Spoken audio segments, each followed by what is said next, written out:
खूप जड आहे यार. मटा बरं घ्या.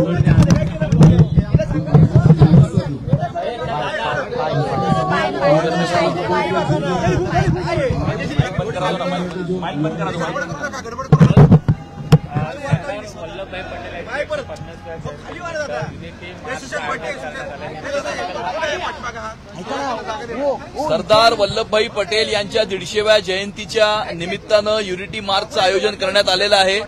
9 वेगवेगळ्या राज्यातले युवक या ठिकाणी एकत्रितपणे मुंबईमध्ये जमलेले आहेत आणि मुंबईतून करमसद जे सरदार वल्लभभाई पटेल यांचं जन्मस्थान आहे या ठिकाणी ते जाणार आहेत आणि देशातल्या विविध भागातून युवक जे आहेत ते करमसद इथे जमून त्या ठिकाणाहून युनिटी स्टॅच्यू ऑफ युनिटी या ठिकाणी पदयात्रा करणार आहेत आणि एका प्रकारे एकतेचा संदेश हा या युनिटी मार्च जो माय भारत मिनिस्ट्री ऑफ स्पोर्ट्स जे क्रीडा मंत्रालय आहे भारत सरकारचं त्यांच्या वतीनं या ठिकाणी या युनिटी मार्चचं आयोजन करण्यात आलेलं आहे आणि एकतेचा संदेश घेऊन हजारो युवक हे स्टॅच्यू ऑफ युनिटीकडे पदयात्रा करून जाणार आहेत. काँग्रेसचे माजी शेलारांनी आता बोलले की भारत जोडोमध्ये निवडणुका फक्त भारत जोडो यात्रा काढलं होतं ते का आता सहभागी झाले काँग्रेसचे? नाही, सरदार वल्लभभाई पटेलजींची जन्मजयंती साजरा करण्याकरता भारत जोडो करणारे काही लोक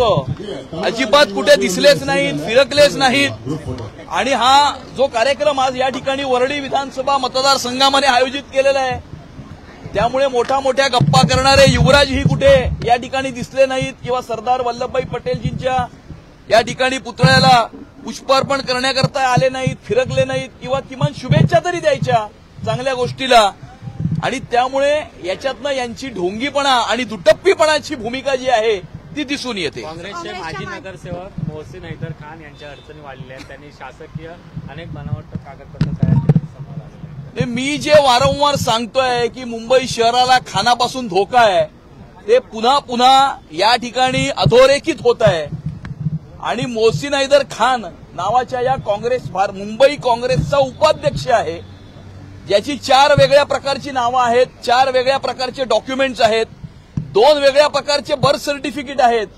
त्यामुळे तोतया अशा प्रकारचा हा व्यक्ती जो मुंबई काँग्रेसचा उपाध्यक्ष आहे त्याच्यावरती आज सकाळी आम्हाला कळतंय की एफआयआर झालेली आहे, चिटिंगची एफआयआर झाली आहे, फोर्जरीची एफआयआर झाली आहे आणि त्यामुळे अशा खानापासून मुंबई शहराला धोका आहे आणि अशा खानापासून मुंबई शहराला येणाऱ्या काळामध्ये आपल्या सर्वांना एकत्रितपणे सुरक्षित ठेवायचं आहे.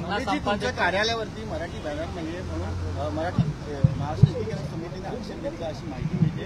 काय आपलं ज्यांची मुलं बॉम्बे स्कॉटिशमध्ये शिकली, ज्यांच्या मुलांनी कॉलेजमध्ये जर्मन आणि फ्रेंच भाषा निवडली होती ते आम्हाला आता मराठी शिकवतात.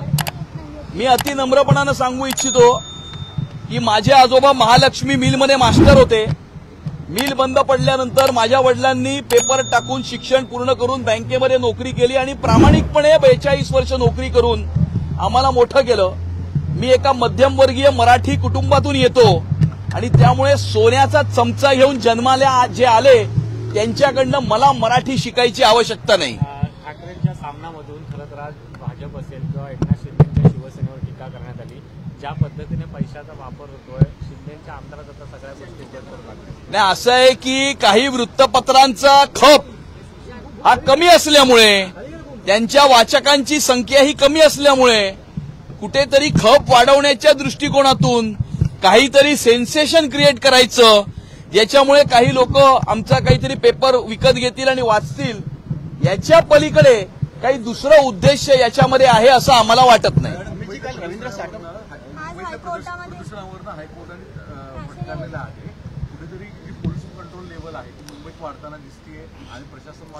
नाही, प्रशासनाने याच्यावरती त्वरित कारवाई केली पाहिजे. आमच्या प्रशासनाला अशा सूचना आहेत की मुंबई शहरामध्ये डीप क्लिनिंग ड्राईव्ह करून या ठिकाणी धुळीवरती मात केली पाहिजे.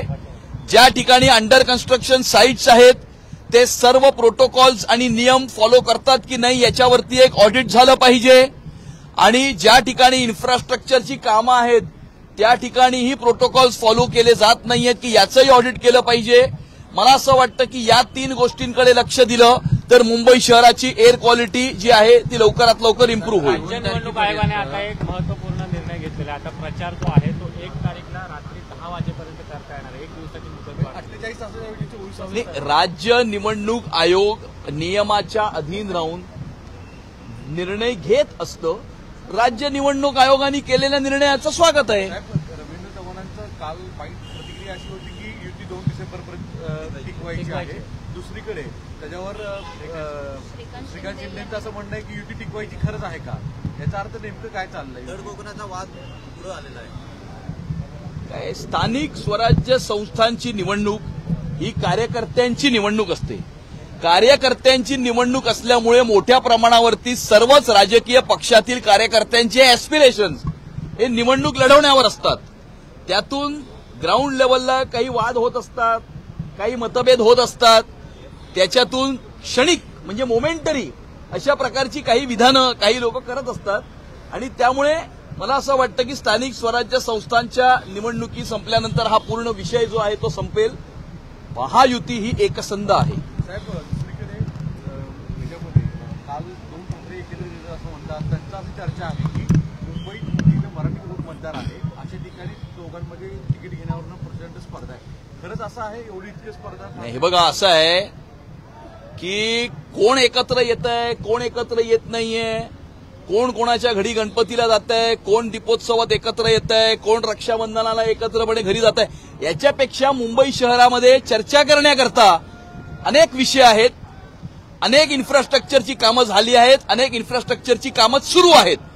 त्यामुळे या विषयांवर चर्चा व्हावी. BMC is not family business. Kumar केतकरांनी एक दावा केला आहे 2014च्या लोकसभा निवडणुकीत जो काँग्रेसचा पराभव झाला त्या पराभवामागे सीआयए आणि मोसाद नाही, कुमार केतकर स्वतःला रेलेव्हंट ठेवण्याकरता असे काही मधून काहीतरी फुसक्या सोडत असतात. त्याच्याकडे काही विशेष लक्ष द्यायची आवश्यकता आहे असं मला वाटत नाही. गरजा हिंदुस्तान चॅनलला सबस्क्राईब करा आणि ताज्या घडामोडी जाणून घेण्यासाठी बेल आयकॉनवर प्रेस करा.